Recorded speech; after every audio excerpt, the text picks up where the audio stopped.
Nagpakilig naman si Kyle Drea, Kylie Cherry and Andrea Brillantes sa Morong Town Fiesta. What a night of brilliant performances from Andrea Brillantes and Kylie Cherry at the beauty brands event at the Morong Town Fiesta. Here's Andrea and Kyle posing with the mayor of the Morong Rizal, Sidney Soriano, and the owner of COO of the said beauty brand, Messi Glinda. Wow! Congratulations, Andrea Brillantes. Ang daming kinilig sa kanila ngayon dahil ang lakas. Sobrang tinatangkilik ngayon ang Caldria kahit saan sila pupunta sa probinsya. More Andrea Brillantes and Kyle moments and guesting project, movies and big project. Kilig na kilig talaga ako sa dalawang ito.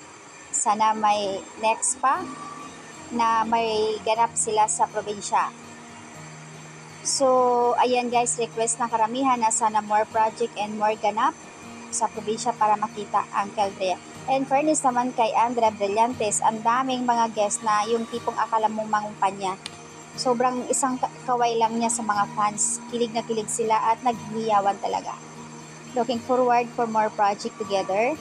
Waiting for another project for Caldria. And of course naman, hindi sila pinabayaan ng Star Magic lalo at malakas ngayon si Andrea sa social media.